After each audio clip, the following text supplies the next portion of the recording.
من غرتي يسيتي هانا جملة فلما فتحوا متاعهم يمسيتي هانا جملة مبي وجدوا بتي بداءتهم كالسا مبدي من ونوجي قوار ردت إليهم ينواتها هانا جملة قالوا بي يا أبانا إهما بابا ما نبغي هل خرد أبا ها ما نبغي وتدنغل ما ندبها ولي ما رنغل وتدنغل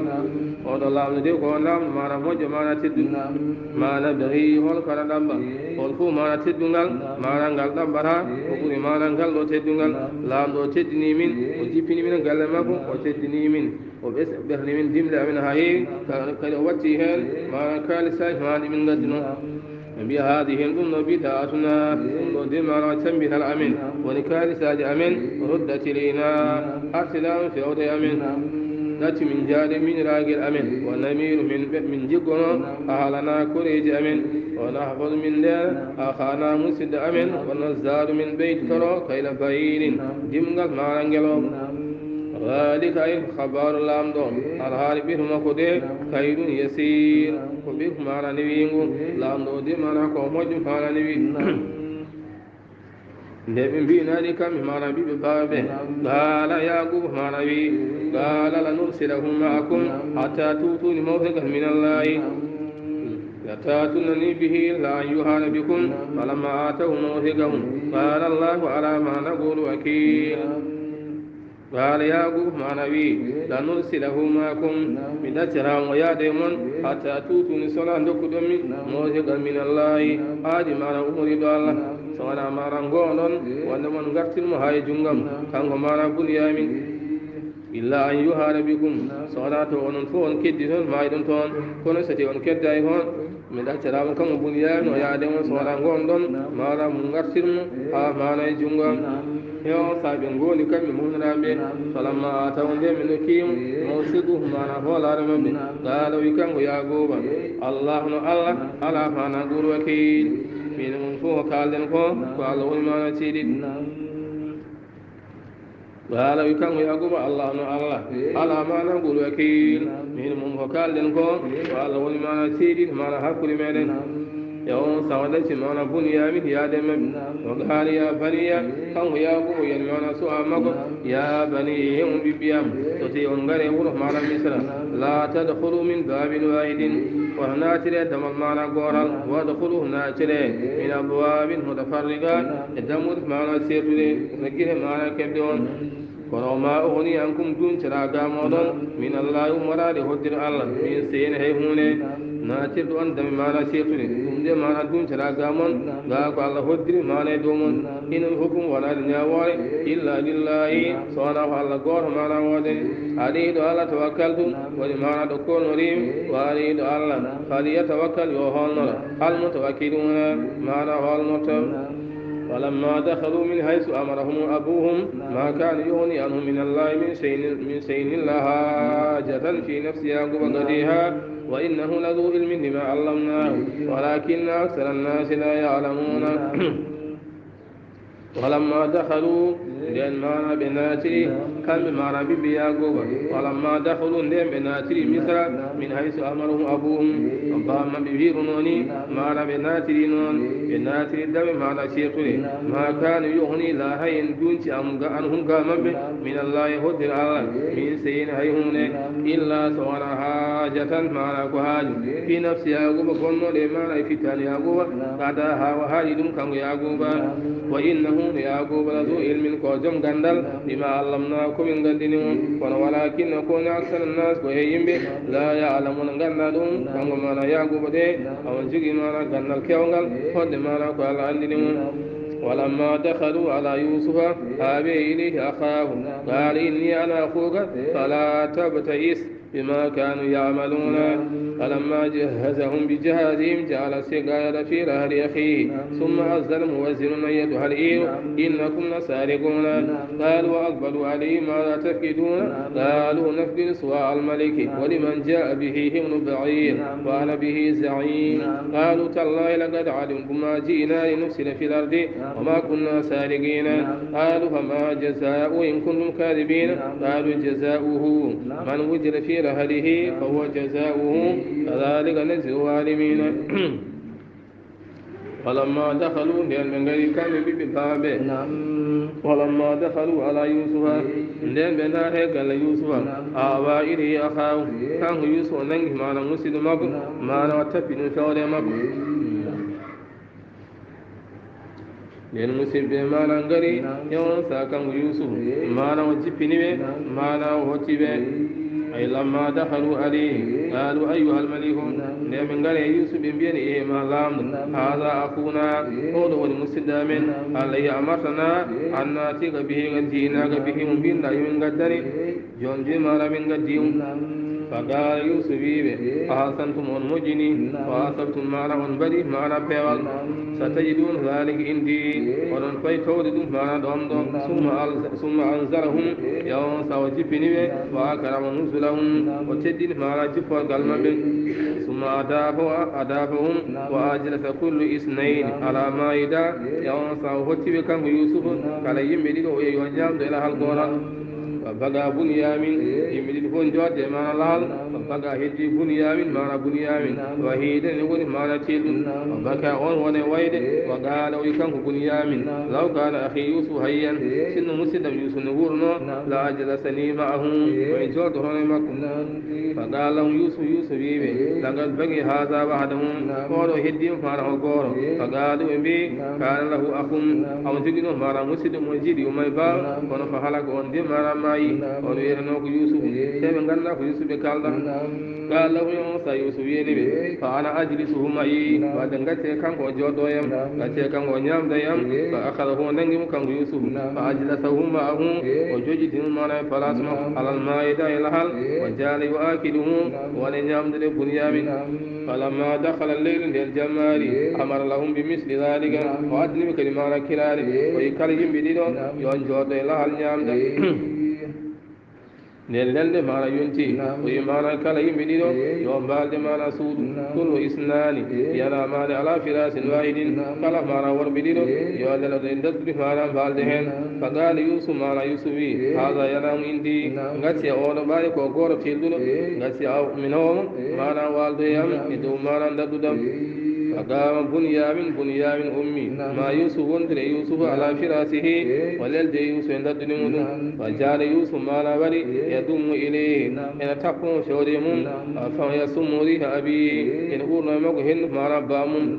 حتى أصبح به فلما أصبح نويري قال لهم معنا ويني إني أرى هذا الرجل وحيدا من دمي وأنا غرق معنا كوتيل ليس معه سان وعلى مجيد يوم يبام فأنا أدمه إلي قد سيوان ديام حافظ يوم معنا يهود ويكون معي في منزلي وان ديام تظلمته حافظ ينهود يوم سوار ويادم ثم إنه أنزلهم يوم سندن جبني كم كمان يوسف وأجرى لهم داما وأدني فانا نميجا فقال ربي ما رأينا مثل هذا يندين ميدان يد مانا قويني فلما خلا به ين كان يوسف مانا وتيل مانا بنيامين وين مانا قال له يوسف ينمو ما اسمه هل بيرلا قال بنيامين وين بيري مانا بنيامين وين بنيامين فهل لك من أخ الأم أسكت جوجي من جد يوم يبال قال كان لي أخ والجن من جد يوم يبال فهل كنون معي فقال يوسف يوم أتحب أن أكون أخاك بدلا من أخيك الهالك يسكنيد ما لم يوانا ما مسد من لم تر ما مسد ما مايدو من لم تفعل اسمك قال بنيامين وي ومن يجد أخا مثلك قلت يوم مسد بعدني أيها الملك إهما لام kono walakin ko woni hay sin alumti musidɗo mayɗo lam yalid ka yaquba wala rahil kono jibinanimo yaquba jibinanimo biyeteɗo yaquba rahil kadi jibinanimo yumma ko wiyete ko rahil nden haali kano haala kanko bunyamin fabaka yusuf alayhi salam yusuf mana wona wayri on sawagama ilayhi yusuf mana umi fayamako wa anagahu yusuf daɗodiremako وقال يوسف إني أنا أخوك من هو المسجد ما بيتنا ما يو من دم أنا ما يعني ومن يوسف تيجي ما أنا ولده يا أنصها لأن يوسف إني أنا أخوك فلا تبتئس بما كانوا يعملون ورسولنا عن ما أنا بنيامين ومسلم من والله ورسولنا من دم المسجد ما بيتنا ما يو ومن تيجي ما أنا ولده من دم أنا ما يعني ولما دخلوا على يوسف آوى إليه أخاه قال أنا أخوك فلا تبتئس بما كانوا يعملون يوسف ما نبيهم إني نمين قال يوسف أنا نمين أخوك من والمسلمة فلا تبتئس ورسونه بما كانوا بالله يعملون من والله هاتداغا ورسونه عن بنيامين يوم سان يوسف بنيامين في من ديوات عنكني وانتا هود ما نكن أنا بارك قوان ولي يوسف من كم فريقا عن حالا بيتا أو سا يوسف على وروان سو ساودي نون بامن واي سنار ما سنار مولى بامن واي سنار ما سنار مولى ويالا من ديمي وانا كورو يوسف يمكن وانغودي مالو أو على ما دليل سوانا توكاي فايدو ما نغويكا ميا وجي ما نهوني تي ميا وجي هوني تي هونde tawamema woni sari monon kala mana gujun huni so nangirama ina wayno warta mana maccuno mana mo wujjene on buni yamin wiimo kala ho jinda wadde mana wad wono mimo wona ko to فلما جهزهم لأن ما رأوا به نيمة بجهاز من جملة مبه جعل سقايا ووجب ما رأى بيت المكان كما رأى يوسف في راه أخيه ويبن ما رأى به وبه ستيب به هبن قسني تبيت ما رأى بيت القلقل ينبار يدم قل ما رأى بنيامين يوم سندل من بدري نون كم بهوبه يبرني كالقولا دمغال محاتم يبرن بنيامين دمغال يجي بيت القلام ينبار دمغال ما رأى بنيامين nden fara en baddim ɓe jeehi haɓe goɗɗi seeɗa summa azana lewti noddi wasinu noddo on wi ayyatu hal iru e hemon sete e hemon dental innakum la sariquna onon nde mana koye wuyɓe قالوا وأكبروا عليهم يوم ساكم مسيب يوسف ما لا بكتر بين بي وأكبروا عليهم كتر بين بي ما لا تفقدون خلق كتدون خلق مجنون قالوا بكم ما لا قال الله يوسف نفقد من عند من مجنا ولا من كتي سواء الملك وبتر قلمان لامد ولمن جاء به كلا يوم قرتد ما لا بتر قلقل يوم بعير ومن دكم دم ما لا نجلاو فبنج ما لا نيام وأنا من به لين هون زيهم ورقد نجوم كم ما لا قرتد أبي كلا يوم قرتد ما لا بتر قلام قال من هكذا ما لا دم قال ما لا نجلاو قالوا بكم مسيب يوسف كالله من غندري الله لقد علمت والله ورنغندي ما جئنا من عند من غردان نفسد في الأرض من غردان إن بنود ما ليد ما مثلا وما كنا من لا راي سارقين حمين غجال من عند من غنا ما لا وجوب قالوا بنبي كم ما نقول يوسف بنبي فما جزاء جونون قل كون ما نجبدي ستي ما نتوامي دملمون فما جزاء قل كون جبدي مودون إن كنتم ستي والله هذه بين كونفن بي جونون سن بدام ويسيد أنت وكالون كوانا قول قل كون جبدي ما نكلا جدمون قالوا بي جزاء جبدي جومون من وجد كلا أون متوا في رهالي يندر ما ندم قلمون فهو نقول جزاء كون ونجبدي مون ننجره واتي مالا مچنو تو نيسري مالا يعقوب الله كذلك وننداني نجزي الظالمين وندون من جبيت كلا مالا غجو يقول أنصار من جميع الجملة دي وترت على كالفو بتلين مالا جملة دي وبدا يقدري بهويتهم الجملة مالا مسلم موبه يقدري الجملة مالا موبه ولو يتومي يتيت مانا دبل مولى هالابي ينجيان هل مانا بسرقل والخبراء بقدري بأويتهم الدمل مانا موبه قبل بآي أخي وأدي مانا دمغل مسد مانا يوسف ثم استخرجها يوتي من جلتين من بآي أخي دمغل مسد مانا يوسف الله كذلك وننداني كدنا ليوسف ونيبن من فوجنري مانا ألف مانا يوسف بلاه ننغ مسد مكو بنيامين فما كان ليأخذ أخاه وأنا نقول معنا مسلم مكوا وقتل معنا فامد وقتل معنا زيار في دين الملك السريح معنا اللهم بسلام سيكون السريح اللهم معنا بسلام ند معنا سوجي ولا دون معنا جد لأن الجزاء عنده الضرب وتغريم مثلي المسروق لا الاسترقاق دنگ سريح معنا لامدو سدن ننغرا معنا غويغا ونياورم معنا كفير يلتني ونوكو كالي سوهي معنا نوكو معنا غون وني الله وادي معنا يوسف معنا فير بلاو ننغا معنا ميهو سريح معنا باما ونفامي ما كان الله ليأخذ أمنا أخاه مسلم في دين الملك دين الأمر إلا أن يسأل الله سؤال ما الله نرفع درجات أي بمت درجات من نساء ومن من كاج ما ربمتن وفوق كل ذي علم إن دو ما كلا جم غندل عليم ما غندل كلا هنجي دا ما غندل إن جي غند دوما آيتي ما الله ودني فوق لمبيد كلا هنجي دا غندل إن جي ددل آيتي الله وأنا إلى ربك المنتهى وعلى دو سؤالي دون دون ما كاتو دون سنين دم غنغال يالتنا ما أفا ندم يترغل يالتنا دم غال مسجد يوسف قالوا إنبي إن يسرق ستي وجي فقال سرق ما وجين أكون له مسجد مكو بين يوسف من قول ما قادي hajjol mara ɓe ngayi ɓen yusuf ɓe ganduɗa yusuf mara ɓe kalda ɓe mbi so wujjide ɓeɗo mana ko wujjoɓe tan omo jogui no musidɗo makko goto ene wiyetene yusuf onne de mana o gujjo mana onne mana o gujjannoɗo yusuf noon ko wujjuno ho mana holko ɗum woni wa kana sadaga li abi ummihi sanaman min zahabin fakasarahu li illa yubat wiyama kanko yusuf mana a faami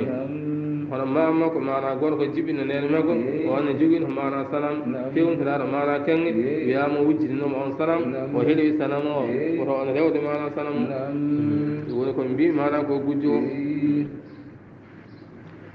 ɓe mbi in yasrik so tawi o wujji fagal sadaka mana wujjino ahon lahu musidɗo makko min gablu mana ko adi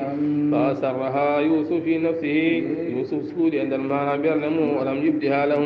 yusuf mana suuɗi e nder mana ɓerde mum feññinananimi kono wi e nder mana ɓerde makko qala antum sarru makana onon de mana ɓuuri bonde mana golle min kam so tawi mi wujjino ko gujjinomi ko sanam te mana gujjirimi ɗum won ɗum rewede watte place Allah onon noon mana ɓuuri bonde mana golle wallahu no Allah aalo ko Allah mana ɓuuri andude bima tasifuna mana koɗen sifo mana e konnguli Allah de mana ɓuuri andude ɗum qalu mbi ya ayyuhal azizu ehe ma lamɗo inna lahu ayɗo gelɗo cuule inna lahu no woodinimo aban mana baba seyhan nayejo kabiran mana mawɗo gelɗo cuulel de mana ene jogui bamma ko mawɗo mana nayejo amo nangu noon gelɗo cuulel amo muññitoro heen sabu aw ɓii hon mana mayno e ladde o mbiyeten yusuf on joni mbatta an laamɗo fa hud ahadana nangu goto e amen nangu goto e amen mbatta ɗum maccuɗo makano ho lomto place makko innani minen naraka hamin jiima minan muhsinina an de mana jeeya koye moƴƴinɓe golle قال ويكم يوسف عبد الله إن كان بنموني الله أنا خن من نعرة إلا سوانا من وجدنا ومن تين متانا بغاس أمين إن جهود من دم من نعرة سوانا من تون بغاس أمين من نعرة ما نقول إن بتر من فلاس ما نمتوجا إنا من الإذن أنصار وتي من نعي متوجا ولا ظالمون من دم ما من توني ما من نعي فلما استيأسوا منه لأن معنى كبتي معنى مسلم بيو خلصوا معنى بكل نجيا يقول معنى ديون هون ساي كل معنى بانج يقول معنى ديون جون هل من بدر قال كبير مور مبيوي يان أفاري مور أمانة بي يان قصنا روبيل wala wiyama ko yahuda on wi alam ta'lamu bera on ganda anna abakum ayno bamon kada akhadha alaykum onon de on namudiri ne bamon mawsigan mana aadi min allah gumoy to allah en gonde ni no baba en min bino min garsin mana bunyamin o min gablu mana ko adi ma farratun fi yuswa ko adi kan jiya borde khabar mana yuswa kanko bunyamin kanko mana rawbin mana wi fala nabar hal arda min dimi yalkala leydi mana misra ni hatta yazanani abiya sowona baba yami mana yumatu aw yakum allahu li walla allah ñawanami musidɗam ko mana accire wawana allah hayrul hakimina kanko mana ɓuuri moƴƴude e kala mana ñawoɓe joni ko ni mbatton ilsi umduttude ila abigum sewone baba mimi heddo ga mi heddude musidɗo men o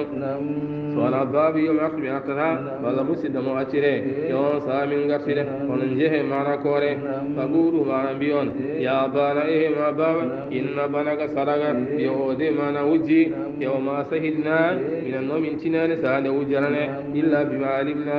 so wona mana komin gandina min jini yaltina e dimgal makko am wujji mana ɓettirgal mana laamu kono sahande wujjarande minen de min jeyani wama kunna min lahay ila haybu wonanta mana birnal hafiina minen min gona reno mana ko wirni وسأل القرية التي كنا فيها والعير التي أقبلنا فيها وإنا لصادقون وصلنا أنباب القرية معنا ورا التي نقول كنا من لادن فيها يمود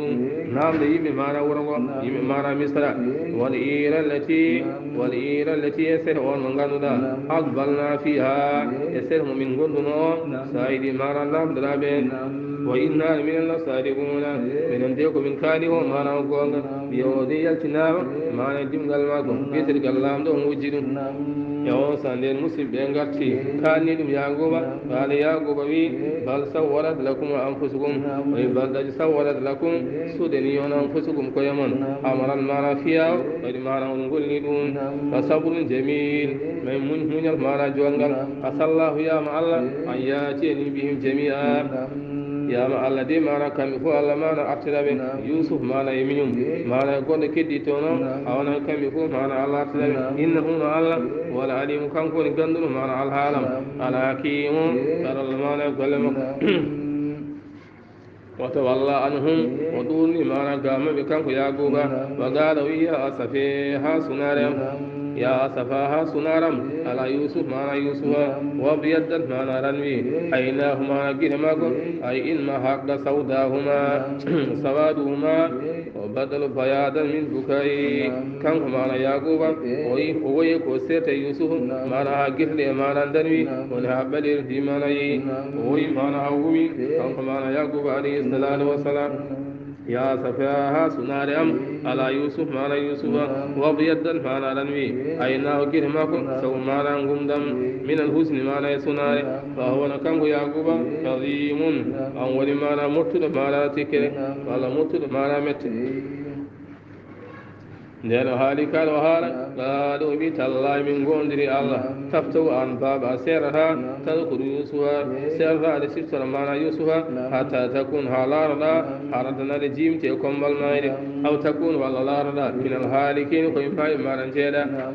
an baba ha joni a seeɗani aɗa haala kabar mana yusufa serta aɗa haala yusufa ha jimta e kombal mayde walla ha maya قالوا سكن يعقوب وي إنما أسكو بسي إن دي ما نقول لتوين ما رسولنا وسيودي الله إنما أسكو ما نقول بسي ما نمتم دي وحسني سنارم إلى الله سيودي الله يقول هاي قدو قل ما نقول ما نقول وعلى منك لمرغوي أندودي من الله أمرات الله ما لا تعلمون كون غندا من دي مرجوي غندال غو مرينغال تو الله kono an ganda ɗum to non waɗa andi yusuf mana ene wuuri mayani kono onon an ganda ɗum sikkono yusuf mana ko mayi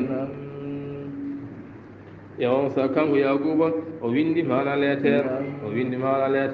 fewde e lamɗo mana misra lamɗo o mana ko yusuf woni ɗon kono kanko yaguba kanko hoore makko o anda ko yusuf mana woni lamɗo o sikkanno ko goɗɗo woni ɗon o windi mana lettere fewde mana faami fewde e lamɗo misra woni mana yusuf alayhi salatu wassalam ويروي أن يعقوب حين أمر أولاده أن يذهبوا ليأتوا بخبر يوسف أخيه أي كتب لهم كتابا إلى يوسف لما حبس عنده بنيامين وبين دلاتره من يعقوب إسرائيل الله ابن إسحاق ذبيح الله ابن إبراهيم خليل الله إلى ملك مصر أما بعد فإن أهل بيت وكل بنا البلاء أما جدي إبراهيم فسد يداه ورجلاه ألقيا في النار وصبر لأمر الله وأما عمي إسماعيل فابتلي بالغربة في صغره وصبر لأمر الله وأما أبي إسحاق فابتلي بالذبح به ووضع السكين على قفاه ففداه الله. وأما أنا فكان لي ابن وكان أب أولادي إلي فذهب به إخوته إلى البرية ثم أتوني بقميصه متلدخا بالدم فقالوا قد أكله الذئب فذهبت عيناي. ثم كان لي ابن آخر وكان أخاه من أمه فكنت أتسلى به أفهم وأنك حبسته وزعمت أنه سرق. وإنا أهل بيت لا نسرق ولا نجد سارقا فإن رددته إلي ولما لم وجه وإلا دعوت عليك دعوة تدرك السابع من ولدك. فلما قرأ يوسف كتاب أبيه استدل بكاه وقل صبره وأظهر نفسه لأخيه. ويعقوب ويند أولولاتا ويند لاتره أمرا يعقوب إسرائيل الله مجد الله في إسحاق كرس الله في إبراهيم سهل الله سعود الله من مصر شغل سيوه فام الله من مصر من عندك ومن يم ما نسود أنا باغا الله جربي من ما نشري كيوري ستيون بابا إبراهيم وما نجود كويد ما نكبنا ويدا يجري سوف ما نود شود دين الله ومن يميل ولا الله فتي ما نبابا بير إسماعيل وندي ما نجري بابا عند الشهاو مكم وجري برام وندي تمرانك وند إسماعيل كيوم ما نما الله بينو ما نجمسون با إبراهيم سارة يونو إسماعيل والدهم تنوك بير زمزم وأن جاري برام ما نتمنى كاكل يشوها همودم وأن ما نمني يمين ولا الله سيهم بابن تهوس بهر إسحاق وأن بيد جاري برام بسبه سير لا يفهم دانمكم الله صوت ما نجودي سيهم ما نكمين من جميع جاري بام ونجوكن ما نبيام وأن ما نبيدو كرنوي ما يدي يدنا ما نسواب mana musib mako jaadine mako sewde mana yalade yon sabe ngarte am e gadni wuti mana hoddinaade jijam be mbi mana boy mana nyaami mana ngoymi ha gitam mana ngomi sagal mudum bodi jogino mana min yusufa en wiye mana bunyamin kamin jidi umay baba nanguy mana ngel don tuulen odo munyi taro e musiddo mako jaado Allah dum nangi mana asohiyum bida wande mana wujji teminen mana faami ko min galle annabaabe ina min gujjara kadi min jibinta gujjo sa artiri mana biya mo woni mana moji sa artirani mo may hude mana kuddi ni wa yetuyare mana yimin jeedido mana yaltuyema yawon saha nden yusuf jengi oɗo letere yawon saha o woyi mana bojji mana cattuɗi han kadi o natti wawde munde yawon saha o feññi hoore makko kanko nabiyullah yusuf on to Allah ya bani yemun ɓiɓɓe am kanko yaqub mana ya baniya yemun ɓiɓɓe am idhabuji he kada hassasu ñokkino ɗe min yusuf e khabar mana yusuf ahi mana e musidɗo makko e musidɓe makko ɓe wala tayasu woto fiftuɗe min rawhillah yurmede Allah innahu ko woni la yayasu fiftata min rawhillah yurmede Allah illa alqawmul kafiruna so wona yimɓe mana yeddoɓe Allah فلما دخلوا عليه دم بنار قال يوسف قالوا به أيها العزيز إيما لام مصنا من عندي ما نهبي من وأهلنا يكون من الدر ما نهيج وجئتنا من قرين قال وجئنا من قدين ببداءة ما نكارساي والله ما نتنبتل مزجاة ما نجاس فأوفي لنا الكيل علام ما نبي هندامين ما نبي شد ما نتيمون ونصدق علينا مجن دامين جافي دامين إن الله الله يجزي المتصدقين على دون جمو ما نيم ما نسكهم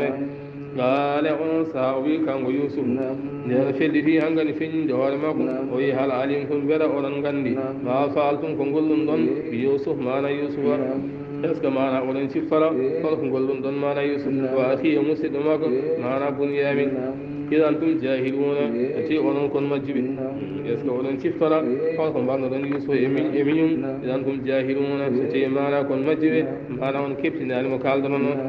yawon sa nden wi noon qaalu mbi a hinnaka beela an laanta yusuf beela ko an woni yusuf qaala ana yusuf oyi ko min tigi mana woni yusuf wa hada akhi oɗo mana ko miñam qad manna allahu alayna minen ndi mana allah moƴƴani min innahu ko woni man yettagi kala on mana kullu allah wa yasbit mana o muñi fa inna allah no allah la yudiyu allah de yaɓota ajral muhsinina jobdi mana moƴƴimɓe golle yawan sa nden yusuf haali kaɗo haala qaalu mbi tallahi min gondiri allah lagad asaraka allahu alina allah de mana ɓurnima mana e dow amen وإن كنا من لارم لا خادئين من اندمنا من غوفي والله معنا من جومي قالوا سيسوي لا تسريب عليكم اليوم فلور على يوم هند يغفر الله لكم يا الله يعفون ما لا كلهم بنون فلور على يوم وهو الله أرحم الراحمين الله قد يرماد كلامنا يرمد اذهبوا جه معنا نوي بقميصي هذا يتي معنا وتمودون mara noye mara wutio yawon sa su ti ongari falguhun bedda don ala wajhi abi yeso mana babam su ti on iti mara wutamo wannan yi mo ongari ongadi mo yeso babam sun jiji ne yeso maku ya ti basiran ma gihma ko mana ngatu wata mana yidi أيوه قميص إبراهيم الذي أفامي لبسه حين ألقي في النار ونوت إبراهيم سأل وبدأ يجيمون أول ما رمضان كان ولا نوم في عنقه والنهيدان ما يوسف في الجب عند المعنى وينده كان ما يوسف نود في وينده أما جينا كوين ما تلكر ما يدار وإن ما تلكر الدار أي تلكر نقول وتي أو ما صوما وهذا يندر ما تلكر وهو من الجنة ويقول وتي ما إتنا ما كوي الجنة أي أمره جبريل بإرساله الله يمن جبريل يود وتي شهد ما إبراهيم وقال إن فيها ريحها إن وتي ما هند ولا يلقى على مبتلا إلا وفي وتي ما كلا دو ودا يسو غندل جرابوي ما لا يتنجم ما لا تشدل ما لا وندون yawon sa den yusuf mana windani kanko mana faami mawɗo maɓɓe o wi ko min no wata oɗo wuti ɓaade wuti bannoɗe ɗijamo ko min mana adduno ɗum min adduno wuti sunade o adde wuti weltare ko min mana addata ɗum on sa yusuf wiɓe idhabu bi gamisi hada naye wutan oɗo fa albuhu beddo ɗon ala waji abi yeeso baba yaati basira ma guite makko mana gartum watuɗi gaddane kam ya aleykum e koreji mon ajmaina dennawal maɓe sonjiki on kala gonɗo toon mana garen ma tomiɗo e misra ولما فصلت الإير لسره ما يلتي ما مصر إنتيني ما كنعان قال أبوهم بما بما نبي كم بابنا أو ما نبي وين بوجود نبي إني لا أجد ريح يوسف من دي ما هند يوسف على يوم دوين لولا أن تفندوني والله سن ونان ما ونم داين ديم سن ونان ونم داين ديم وين هند يوسف على يوم ما نتو جوديم قالوا إن بيت الله من غندر الله إنك عن باب لفي دلالك القديم عندي أري جمل ما بويل حاجون ما على ستر خبر يوسف عندي أري جمل ما القديم ما بويل يونسا فلما جاء البصير لأن ما بلتنا وما أري كان ما يهودا وأدي ما وتيو ألقاه ما وجدهم على وجهه ياس ما يعقوب فرتد بصيرا غيرما ما نغتمكم واتي ما يد كان ما يعقوب قال ساوي على ما أقول لكم بلا مبيانون إني من أعلم ما نبري أن عندي من الله أمرات الله ما لا تعلمون كن غندا ويناني كان يعقوب قالوا بي يا أبانا إما بابا استغفر لنا إمسنا من ذنوبنا بكر جميع إنا لمن كنا من لاريم خالين من اندمانا من غوفي الله قال يعقوب سوف أستغفر لكم يوم إمسنا ربي جون إنه الله والغفور الرحيم الذي ونجم هذا كان قول معنا جافرون أي أخر ذلك إلى سيري ليكون أقرب إلى الإجابة ونمن دعاء شاود ابن دوغ يوم دعاء ابن دوغ ودياود معنا جابر أو إلى ليلة الجمعة والله يوم ونمن دعاء جمع الجمعة ثم توجهوا إلى مصر يوم صاب جلت في مال مصر كان هو يعقوب كان هو باسم ماكو بندنا مبين كان هو مال جلت في مال مصر فلما دخلوا على يوسف لأن ما بناه قال يوسف آوائه أبوي ما نوجب ما يملك بامك وجبي يمك فامك دون تبي جنا مك شود مك وقالوا يدخلوا مصر نار معنا مصر إن شاء الله صلى جبي آمنين ونقول معنا هولي ورفع أبويه وبمت جنا مك معنا ديرو يمك فامك على الأرض وججن بين يدو معنا سيزوج وخروا له سجدا كان معنا جركني جنا بيدي معنا تجني سجن معنا يركناره وقال ويكم معنا يوسف يوم سندوي مك يبامك معنا تجني سجن معنا يركناره يمون لا بيسكو يقو قال يا بريه ما باب هذا نتاويل رؤيا